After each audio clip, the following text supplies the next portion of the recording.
Phénomènes étranges et inexpliqués, histoires insolites, énigmes non résolues, mythes et complots. Hey, wake up everybody, it's a gorgeous day. Gorgeous day, come here. 20th Century Fox presents the story of Carla Moran. Okay, now look. The most extraordinary case in the history of psychic research. Everything broke loose, it went crazy, and everything was shaking, the bed was shaking, and the walls were shaking. And... Like an earthquake. C'est un extrait d'un film. En fait, ce que l'on entend en ce moment, c'est la bande-annonce. C'est vrai que les bandes-annonces étaient moins punchées dans les années 80 qu'elles le sont aujourd'hui, mais c'était la bande-annonce d'un film sorti au cinéma en 1983, une production de Sidney Furie qui mettait en vedette Barbara Hershey dans le rôle de Carla ou Carlotta Moran. Ce film, appelé en anglais, le titre du film en anglais, c'est The Entity. En français, c'est un film d'horreur. C'est un film d'horreur. C'est d'ailleurs, d'après Brian De Palma, c'était le film le plus terrifiant depuis le film L'Exorciste. Donc, ce film raconte l'histoire de cette Carla Moran qui dit être agressée sexuellement par une entité invisible. Et probablement que les gens qui nous écoutent ce matin, ceux qui ont vu le film, gardent certainement en mémoire des scènes particulièrement troublantes et particulièrement violentes où on voit Barbara Hershey dans le rôle de cette mère de famille être victime des agressions de cette entité. Mais là, ce que tu nous laissais sous-entendre tout à l'heure, Christian Page, c'est un fait, c'est basé sur un fait réel. Donc, il y a une madame qui a déjà vécu ça. Voilà. Essayons de remettre ça un peu dans le contexte, si tu le veux bien. D'abord, le film nous présente cette histoire-là en disant, voici une histoire vraie. Il faut quand même s'entendre pour dire que le film n'est pas basé sur l'histoire de cette dame-là, mais basé sur le roman de Frank de Filita, qui, lui, s'est inspiré de l'histoire de la dame. Donc, on est au 3e niveau, là. La réalité est quand même bien différente de ce que l'on voit dans le film. Quelle est la réalité? La réalité. Alors, on est au mois d'août, alors on se ramène, on est en août 1974. Écoute, à l'époque, c'était l'âge d'or de la recherche en parapsychologie. Plusieurs grandes universités avaient des départements de recherche en parapsychologie. C'était le cas notamment de l'Université de Californie à Los Angeles, la UCLA, qui avait un département de recherche en parapsychologie. Une prestigieuse université, d'ailleurs. Et voilà qu'au début du mois d'août, l'un des enquêteurs, un des chercheurs de ce département-là, un type qui s'appelle Cary Gaynor, il est dans une librairie, il parle avec des collègues de phénomènes mystérieux, et là, il est abordé par une femme qui lui dit, s'appelait Doris McGowan Biter, et elle lui dit, excusez-moi, monsieur, je vous ai entendu parler de ces phénomènes, il m'arrive la même chose chez moi. Donc, évidemment, Cary Gaynor est habitué à ce que des gens lui parlent d'anecdotes de fantômes. Alors, il écoute cette dame-là et il voit bien au gré de la conversation qu'elle semble lui cacher quelque chose. Et de plus en plus, il cuisine cette Doris Biter et elle lui avoue, non seulement chez moi, il y a des meubles qui bougent, des coups qui sont frappés dans les murs, mais j'ai été agressée sexuellement par cette entité invisible. En fait, elle parle de 3 entités invisibles, un grand et 2 petits, les petits servant davantage à la maintenir en place pendant qu'elle est agressée par la grande entité. Voyons donc. Alors évidemment, ce Cary Gaynor en parle à ses collègues, en parle au département de recherche et il a le feu vert pour mener une enquête sur l'affaire de Doris Biter. Donc à partir du 20 août 1974 jusqu'au 31 octobre 1974, l'équipe de la UCLA vont faire 10 visites dans la maison de Doris Biter et ils vont documenter ce qui va devenir peut-être l'un des cas les mieux documentés dans toute l'histoire des phénomènes paranormaux, comme le dit d'ailleurs la bande-annonce. Mais ici, il y a une énorme différence. Doris Biter n'est pas Barbara Hershey et encore moins la Carla Moran du film. Doris Biter est une femme qui a des problèmes psychologiques. Elle souffre d'alcoolisme. En fait, elle mélange un petit peu de jus d'orange le matin dans sa vodka. Ça enlève un petit peu de crédibilité. Un peu de crédibilité. Elle a 4 enfants, contrairement au film où on la présente avec 3 enfants. Elle a 4 enfants, 3 garçons et une fille. 3 garçons dont un plus âgé que les autres, un de 16 ans, un de 12 ans et un de 13 ans. Et les enfants sont tous nés de pères différents et la dynamique familiale, elle est épouvantable. Doris Biter a connu des périodes d'agression, d'abord d'agression sexuelle jeune, d'abus physiques. Elle a été violentée par certains de ses maris. Et elle voit pratiquement dans ces garçons des violeurs en devenir. Là. Donc, tu t'imagines un peu la dynamique familiale qu'il y a autour de ça. Et cette Doris Biter dit justement, je suis agressée par 3 hommes, 3 fantômes, un grand et 2 petits. Elle a 3 garçons garçons à la maison, un grand et 2 petits. Elle dit que les agresseurs elle ne le sait pas pourquoi ils sont invisibles, mais elle dit, j'ai l'impression que ce sont des Asiatiques. Pourquoi cette association? Difficile à dire. Elle habite une maison complètement vétuste, d'ailleurs condamnée à 2 reprises. Elle habite Culver City, qui est une banlieue de Los Angeles. La maison a été condamnée à 2 reprises par la ville pour insalubrité. Donc, on voit un peu qu'on est ici dans une dynamique très différente. Durant ces 10 visites à la maison de Doris Biter, les parapsychologues vont réussir à documenter un certain nombre de phénomènes physiques. Carrie Gaynor me racontait, moi, j'y suis allé à cette maison-là, je l'ai visitée, j'ai rencontré le nouveau propriétaire qui est bien au courant de ce qui s'est passé là dans les années 70.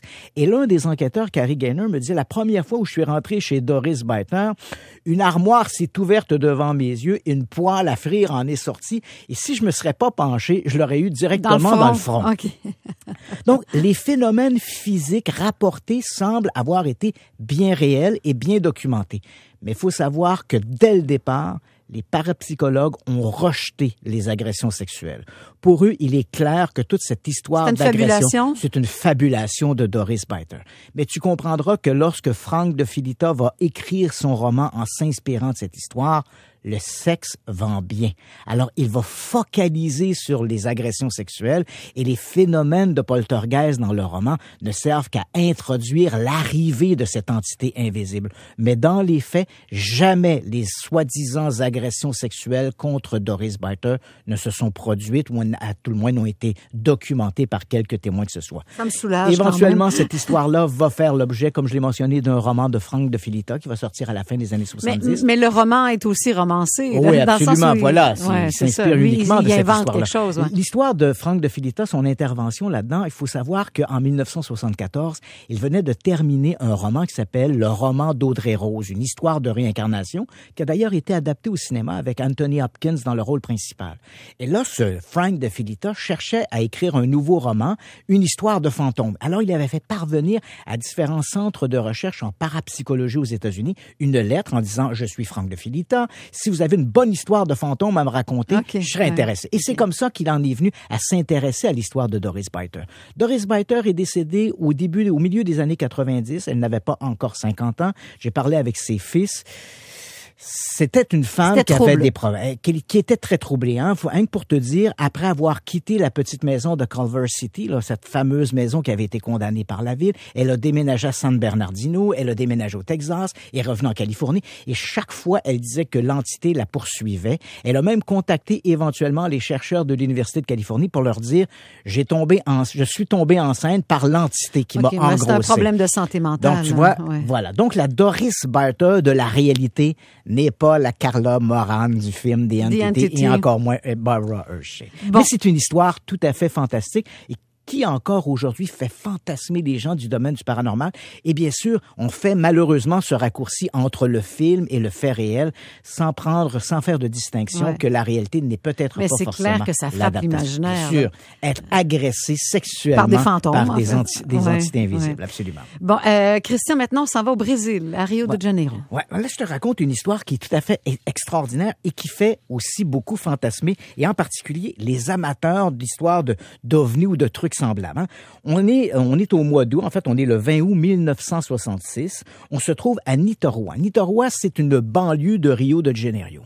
Il y a à ce moment-là un jeune homme d'une vingtaine d'années qui s'amuse avec un cerf-volant. Il est sur une colline qui s'appelle, et là, excuse-moi ma prononciation en portugais, Morro do Vitem. Hein? Et donc, c'est la colline de Morro do Vitem. Il est là avec son cerf-volant et il trouve 2 corps. 2 hommes étendus côte à côte. Les hommes sont vêtus d'un complet veston, cravate. Ils ont également un imperméable. Et les corps, visiblement, sont là depuis quelques jours. Donc, ils contactent les services de police. On se rend sur place et on trouve effectivement les 2 hommes. On fouille dans leurs poches. Et là, l'histoire devient excessivement mystérieuse. Un des 2 hommes a sur lui un petit bout de papier écrit en portugais et dans lequel il écrit 16h30, être à l'endroit convenu. 18h30, avaler les capsules. Après effet, se protéger le visage avec les masques et attendre le signal. Mon Dieu, on dirait que c'est James Bond. Et juste à côté d'eux, Hein, je t'ai amené d'ailleurs une photo tirée des dossiers de la police. Je t'ai amené les 2 petits masques que les hommes avaient avec eux. Donc, ce sont des masques assez grossiers, comme des espèces de lunettes qu'on peut porter lorsque on se retrouve dans un salon de bronzage, par exemple, ce genre de cache. Ben, ce qu'on appelle des loups. On met ça des fois pour dormir. Voilà. Et ça a été taillé de façon très grossière dans une plaque de plomb. Et ces 2 hommes portent sur leur visage ou à côté d'eux, parce que les corps commencent à se décomposer, ils ont ces fameux masques. Et là, l'histoire devient excessivement ambiguë. Les autorités, parce que le médecin légiste, il n'y a aucune trace d'agression physique. Les hommes ont sur eux leur portefeuille, ils ont de l'argent à l'intérieur. Comment ils sont morts? Ils n'ont aucune trace de violence. Et malheureusement, le Brésil étant le Brésil, les corps sont envoyés à la morgue, mais comme il n'y a pas de traces de brutalité physique. Il n'y a pas d'enquête. Il n'y a pas d'enquête et le médecin légiste ne fait pas d'autopsie. Donc, on ne saura jamais de quoi sont décédés les hommes. Ce que l'on sait, les autorités vont mener une enquête et on va découvrir que ces gens-là ont quitté leur village, se sont rendus à Nottorouen. Visiblement, ils se sont arrêtés dans un bar pour acheter une bouteille d'eau. Ils semblaient préoccupés par le temps qui passait. Et les autorités vont établir qu'ils étaient membres d'une espèce de secte qui attendait un contact avec les extraterrestres. Puis le masque de plomb devait les protéger de quelque chose. Les protéger de qui ou de quoi? Puis ils sont morts comment? On ne le saura jamais. C'est l'énigme de l'affaire des hommes au masque de plomb. Ont-ils pris une capsule de cyanure? Se sont-ils suicidés pour rejoindre des extraterrestres, comme l'ont fait, par exemple, les membres de l'Ordre du Temple solaire, ou Heaven's Gate aux États-Unis? Mais dans ce cas, pourquoi porter ces masques de plomb? Ça servait à quoi? Le petit papier avec les indicateurs. Le petit papier des indications. Très mystérieux. Et encore aujourd'hui, tu le vois, ça s'est passé en 1966. Et encore aujourd'hui, dans la littérature qui se consacre à ce genre de phénomène, l'affaire des hommes au masque de plomb revient périodiquement. Merci beaucoup, Christian. Ça me fait plaisir. Toujours bien intéressant. À la semaine prochaine.